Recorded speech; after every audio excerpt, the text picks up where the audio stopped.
우리 오늘 함께 나눌 말씀은요, 우리 고린도전서 6장 15절과 18절 두 구절 같이 함께 읽도록 하겠습니다. 고린도전서 6장 15절과 18절입니다. 우리 두 구절이니까요, 함께 한 목소리로 같이 읽겠습니다. 시작. 장녀와 합하는 자는 그와 한 몸인 줄을 알지 못하느냐?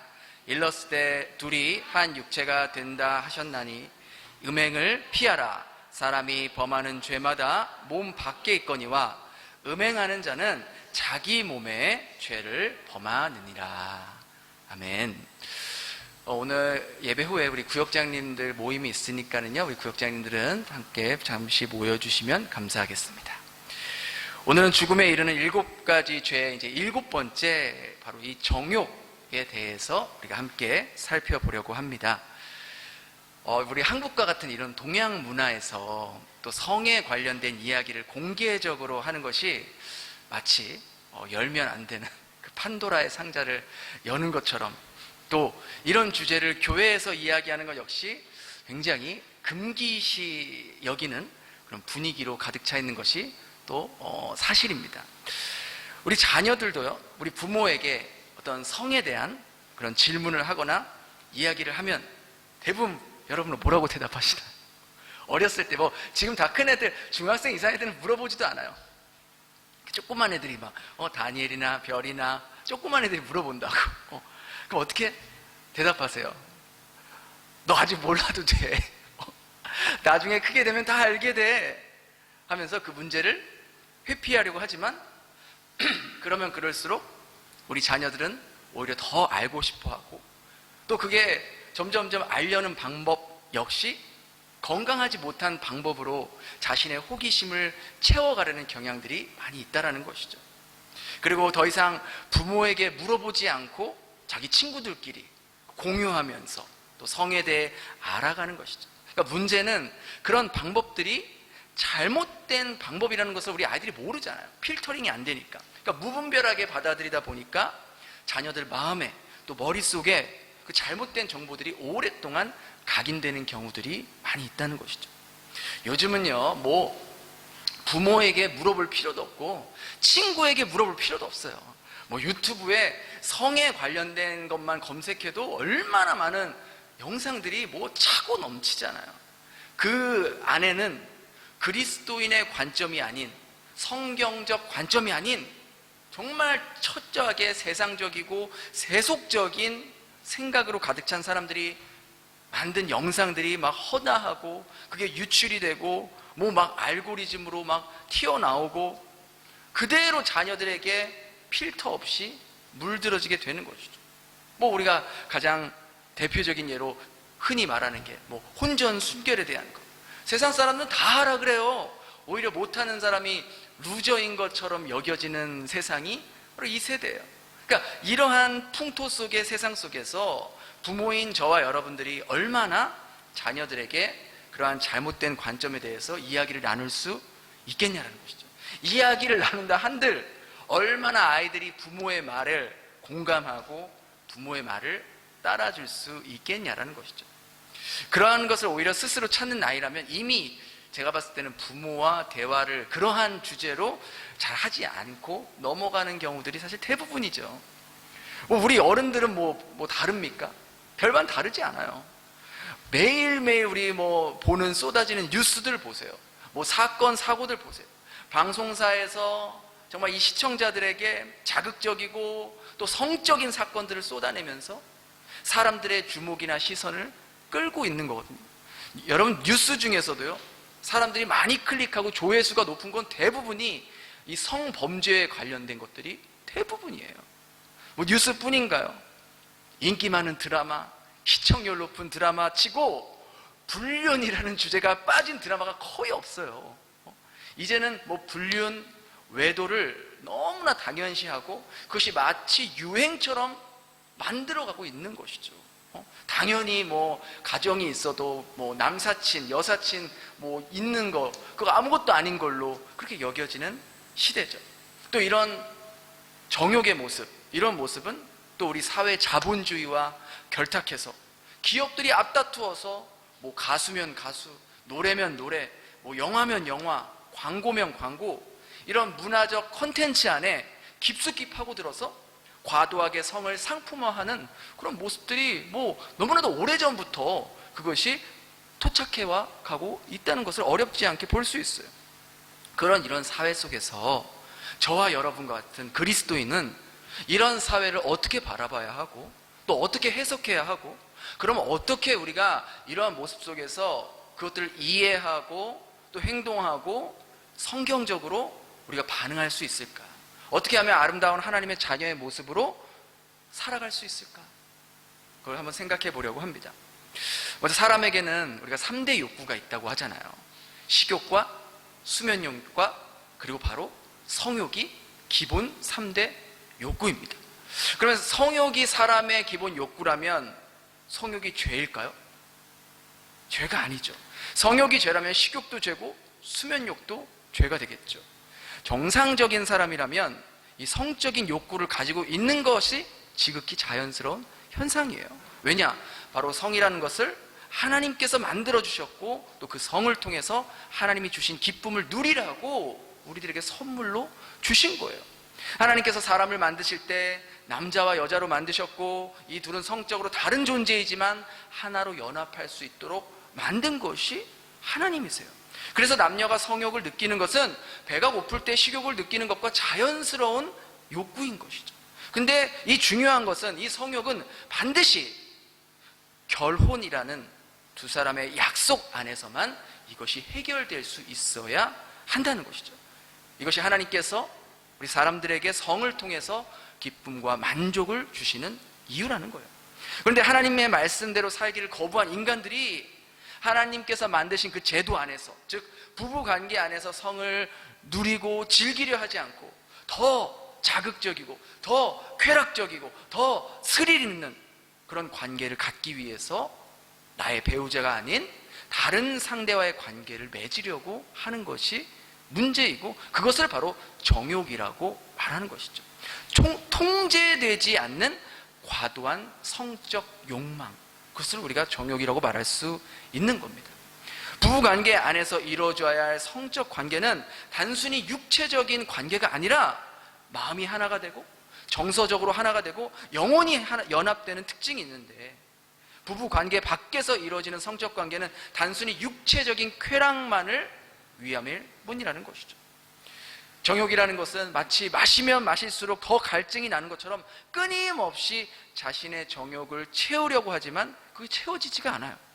그래서 인간은 자신의 배우자와의 관계에 만족하지 못하면 자신의 성적 만족을 채워줄 수 있는 또 다른 누군가를, 또 다른 이성을 찾게 되는 거예요.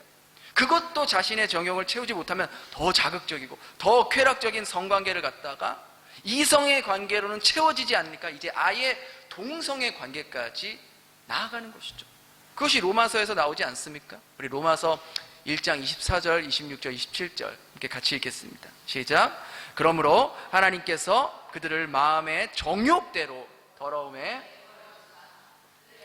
서로 욕되게 하셨으니 여자들도 순리대로 쓸 것을 바꾸어 영리로 쓰며 그와 같이 남자들도 순리대로 여자 쓰기를 버리고 서로 향하여 음욕이 부릴 듯하며 남자가 남자와 더불어 부끄러운 일을 행하여 그들의 그릇 때문에 상당한 보응을 그들 자신이 받았느니라.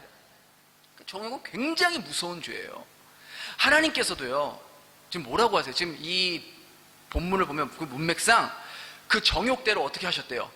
내버려뒀다는 거예요. 내버려뒀다는 거예요. 니들 마음대로 살아라. 니들 하고 싶은 대로 살아라. 여러분, 이게 하나님으로부터 들을 수 있는 가장 무서운 말이에요. 그냥 막 하나님께서 혼내시고 어려움을 주시고 하는 거는 하나님이 여전히 붙잡고 있고 사랑한다는 뜻이지만 니들 마음대로 해. 그냥 니들 하고 싶은 대로 해. 이게 얼마나 무서운 말인지 아십니까? 정욕에게 자신을 맡기면, 몸과 영혼을 맡기면 회개의 기회도 용서의 기회도 없는 거예요. 우선 표면적으로만 봐도 정욕은요, 최소한 두 가정을 파탄시키는 아주 무서운 죄입니다. 유부남, 유부녀가 서로 바람을 피워 불륜 관계를 맺는다고 생각해 보세요. 유부남의 원래 가정, 유부녀의 원래 가정, 이 두 가정 모두 다 돌이킬 수 없는 아주 큰 고통을 겪는 것이죠. 이런 불륜의 관계를 맺는 당사자들은 자신들이 지금 행하고 있는 그 행동에 대한 결과를 모르고 그런 관계를 맺었을까요? 그렇지 않죠. 이런 불륜의 관계를 맺는 사람들도요, 지금 자기들이 하는 그런 행동의 결과가 앞으로 어떻게 될지 어느 정도는 예상하고도 그러하게 행동을 하는 거예요. 그럼에도 불구하고 몸이 원하는 대로, 마음이 끌리는 대로, 정욕에 끌리는 대로 상대의 몸을 원하고 관계를 원하는 것이죠. 그러니까 불륜 관계가 아니더라도 정욕에 휩싸이게 되면 어떻게 해서든지 그 정욕을 해소하기 위해 사창가를 찾아가든지 유흥업소를 찾아가서 돈을 주고서라도 자신의 욕망을 충족시키려 하는 것이죠.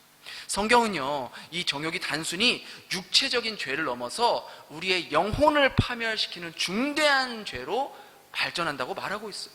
우리 다시 한번 고린도전서 6장 15절 18절 같이 읽어볼까요? 시작. 창녀와 합하는 자는 그와 한 몸인 줄 알지 못하느냐. 일러스되 둘이 한 육체가 된다 하셨나니 음행을 피하라. 사람이 범하는 죄마다 몸 밖에 있거니와 음행하는 자는 자기 몸에 죄를 범한다. 무슨 말이에요? 누구와 한 몸이 되느냐에 따라서 내 자신도 그 사람과 한 영이 된다는 것을 너희가 알지 못하느냐 말하면서, 음녀와 합하는 자는 음녀와 한 몸이 되는 것이고 그리스도와 합하는 자는 그리스도와 한 몸이 된다는 것을 사도 바울이 강조하고 있는 것이죠. 정욕이 가져다 주는 결과는 너무나도 비참합니다. 아마 다른 어떤 죄들보다 더 비참하고 참혹한 결과를 가져오는 죄가 바로 이 정욕이에요. 정욕은 계속해서 다른 죄들을 끌어들이는 강력한 힘이 있어요. 여러분 생각해 보세요. 누군가가 자신의 배우자가 아닌 다른 사람을 만나서 불륜을 저지르고 있다고 생각하면 우선 먼저 자기 배우자에게 거짓말을 해야 돼요. 그렇잖아요. 핸드폰 메시지도 막 수시로 지워야 되고, 차가 있으면 차량 블랙박스 영상도 빨리 지워야 되고, 그 불륜녀의 이름도 김 부장님으로 저장해야 되고, 배우자에겐 뭐 이틀간 뭐 출장 간다, 뭐 회사에서 뭐 워크숍이 있다, 세미나가 있다. 그러면서 또 그 거짓말을 다시 또 은폐하기 위해서 또 다른 거짓말을 만들어내야 되고, 그 거짓이 발각이 되면 당사자가 어떠지 않습니까? 반성하기는커녕 그것을 합리화하고 핑계를 대고, 또 그 과정 가운데 다툼이 생겨요. 다툼은 폭행으로 이어질 수 있고요, 심하면 그 폭행이 살인까지도 이뤄질 수 있는 거예요. 그게 다 그 정욕의 죄의 뿌리 때문에 이 모든 죄들이 줄줄이 엮여서 나오는 것이죠. 그러니까 인생 망가지는 지름길은 바로 정욕이라는 거예요. 여러분 성경 안에도 얼마나 많은 내용들이 정욕으로 인해서 한 인생들이 몰락되는 케이스들이 얼마나 많습니까? 나시린으로 태어나서 이스라엘 구원하라고 하나님께서 강력한 힘을 주셨건만 그 힘을 이방 여인의 정욕에다 갖다 써버린 삼손을 보세요. 하나님이 부족한 거 없이 다 주셨건만 정욕으로 인해서 자기 충신의 아내를 겁탈한 다윗을 보세요. 이스라엘 백성들이 뻔히 다 보고 있어요. 그런데 거기서 모세도 있고 아론도 있고 뻔히 다 있는데 거기서 미디안 여자를 자기 텐트로 데리고 가서 자신의 정욕을 채우려다가 비느하스에게 한 방에 죽임을 당한 시므리, 다 이 정욕 때문에 생긴 거 아니겠습니까? 이 정욕 때문에 개인은 말할 것도 없고요, 작게는 자신이 속한 가정, 크게는 한 국가의 존폐의 위기까지 치닫게 하는 죄가 바로 이 정욕이라는 거예요. 그러니 이 정욕이 얼마나 무서운 죄입니까? 근데 여러분은 어떠신가요? 이 정욕에 관해서 자유로우신가요? 나는 뭐 지금 결혼도 했고 남편도 있고 뭐 애도 있고 내가 뭐 20대 뭐 청년도 아니고 뭐 혈기왕성한 나이도 아닌데 내가 무슨 호치민에서 무슨 정욕에 빠지겠냐. 만일 이런 생각을 하신다면 그 생각은 굉장히 교만하고 위험한 생각을 가지고 있다고 감히 제가 말씀을 드립니다. 인간은요, 저를 포함해서 인간은 자신이 지금 죄를 지을 수 없는 상황과 환경에 놓여 있을 뿐이지, 만일 죄를 지을 수 있는 환경이 갖춰져 있다면 거의 대부분 죄에 넘어집니다. 나는 아니라고 생각하십니까? 모든 사람이 주를 배반하더라도 저는 주님을 끝까지 따라가겠습니다, 호언장담했던 베드로가 몇 시간도 채 안 돼서 그 말을 뒤집어 버리잖아요. 지키지 못하잖아요. 수많은 목회자들과 성도님들과의 부적절한 관계를 맺은 그들도 처음부터 그들이 그런 부적절한 관계를 맺으려고 만났겠습니까? 그렇지 않죠. 그 목회자들이, 그 성도들이 기도를 안 하는 사람들입니까? 성경을 안 읽는 사람들이에요? 예배를 안 드리는 사람들입니까? 그렇지 않죠. 누구보다 성경 열심히 읽고, 누구보다 기도 열심히 하고, 누구보다 예배에 잘 참석하는 사람들이에요. 여러분도 뭐 들으신 분도 계시겠지만, 얼마 전에 품위응에서 있는 교회 안에서도 성도들끼리 그런 부적절한 불륜 관계 때문에 시끄러웠거든요. 그들이 처음부터 그런 불륜 관계로 만나려고 만난 겁니까? 아니라는 것이죠. 만나다 보니 서로 호감이 생기고, 호감이 생기다 보니 서로 가정이 있음에도 불구하고 넘지 말아야 할 선을 넘는 거예요. 이 사건이 드러났기 때문에 우리가 알게 된 것이지, 드러나지 않는 이러한 케이스들이 또 얼마나 많이 있을까? 아무도 모르는 거죠. 무슨 말이냐면, 사탄 마귀는요, 이 배고픈 사자와 같이 우리를 넘어뜨리려고 호시탐탐 노리고 있는 거예요. 우리가 긴장을 놓치지 않으면, 우리가 이 부분을 위해서 기도하지 않으면 사탄이 언제 어떻게 우리를 정욕이라는 죄 가운데로 끌어들일지 모른다는 거예요. 여러분, 우리가 그렇게 의지가 강한 존재들이 아니에요. 얼마나 연약합니까? 작은 일에도 멘탈이 흔들리는 존재인데, 나는 괜찮겠지, 나는 이 문제에 대해 좀 자유롭겠지, 절대 그렇게 생각하지 마세요. 그렇게 섰다고 생각하는 순간 우는 사자와 같이 마귀가 여러분을 언제 어떻게 공격할지 모른다는 거예요. 제가 남자 성도님들과 구역 모임을 가지고 또 성경 공부를 하다 보면, 남자 성도님 대부분이 이 성에 대한 유혹에 넘어지거나 넘어질 뻔하거나, 아니면 늘 유혹에 노출되어 있는 자신을 지키려고 몸부림치는 그러한 이야기들을 많이 들어요. 때로는 그런 유혹에 넘어가서 죄책감에 시달리는 성도님을 위해서 함께 기도하고, 또 우리가 다시 그 죄를 끊어내자라고 결심하고 그런 시간도 있었어요. 베트남이 성적인 죄를 범하기 쉬운 요소들이 얼마나 많은 나라입니까? 이렇게 하나님을 믿는 사람들도 많은 경우 잠깐 사이에 하나님을 인지하지 못하고 이런 정욕에 넘어갈 수 있는 위험이 도사리고 있는데, 하물며 하나님을 믿지 않는 사람들은 어떻게 했냐는 거예요. 자신의 마음이 끌리는 대로, 몸이 원하는 대로 행동하지 않겠습니까? 여러분만 괜찮다고 괜찮은 게 아니에요. 여러분의 배우자를 위해서도 끊임없이 이 성의 유혹에 대해 넘어가지 않도록 기도하셔야 된다는 거예요. 특별히 믿지 않는 배우자들을 위해 더욱더 기도하셔야 되는 거예요. 내 남편은 괜찮겠지, 내 아내는 괜찮겠지, 내 남편은 그런 적 한 번도 없어. 아니요. 죄 앞에서 어느 누구도 자유로울 수 없다는 거예요. 그래서 아내된 여러분들이 깨어서 내 남편을 위해서 기도해야 돼요. 특별히 지금은 어쩔 수 없이 남편과 또 아내와 멀리 떨어져 지내는 그런 가정, 더더욱 내 배우자를 위해서 기도하셔야죠. 내 가정 누가 지켜줍니까? 뭐 제가 지켜드려요? 옆에 있는 집사님이 지켜드려요? 내가 지켜야죠. 이 정욕이 가져오는 죄의 결과가 돌이킬 수 없기 때문이에요. 여러분, 다른 죄들은요, 어떻게든 우리가 보상해주고 또 서로 시간이 지나면 또 용서해 줄 수도 있고 화해하면 되는데, 이 성적인 죄의 결과는 보상도 안 되고 용서도 어렵고 화해도 어렵다는 거예요. 너무 힘들다는 것이죠. 그래서 불미스러운 일이 발생하기 전에 우리가 미리미리 깨어 기도하고, 남편과 아내가 서로를 진심으로 또 사랑하고 아끼고 하나님이 주신 이 아름다운 성의 선물을 부부 안에서 누리고 기뻐할 수 있어야 한다는 것이죠. 사실 저도 목회자로서 이 부분을 가장 민감하고 예민하게 생각하는 부분입니다.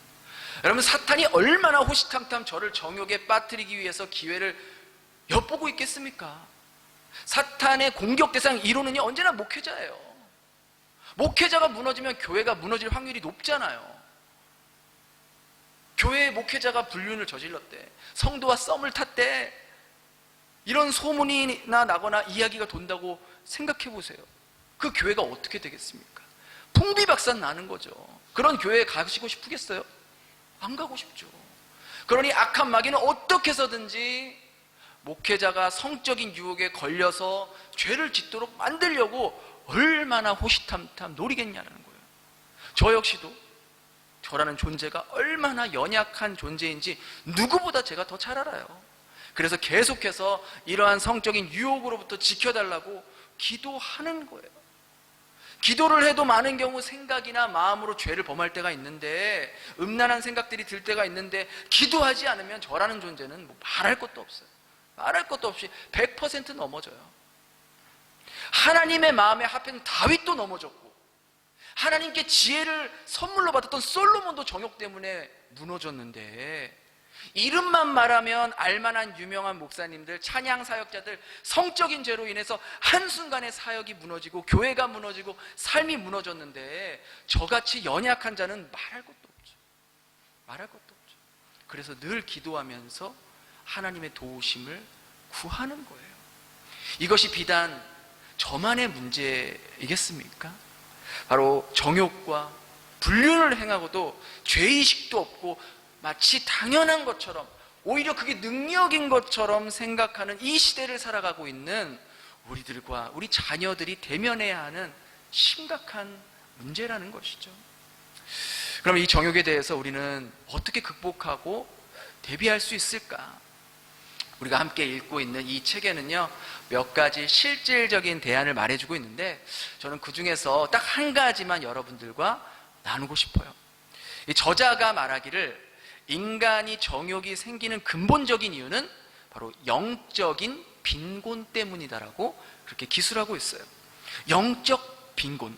그러니까 영적 빈곤이란 하나님으로부터만 올 수 있는 그 근원적인 기쁨으로만 채울 수 있는데, 사람들이 그걸 거부하는 거예요. 그것을 거부하고 대체하기 위해서 성적인 쾌락으로 자신의 그 공허한 마음을, 빈곤한 마음을 채우려 한다는 것이죠. 사람은 하나님께서 만드셨기 때문에 하나님만으로 채울 수 있는 마음의 공간이 있단 말이에요. 거기에는 하나님이 주신 것들로 채우지 않고 자꾸만 다른 것들로, 세상 것들로만 채우려고 하는데 안 채워져요, 그게.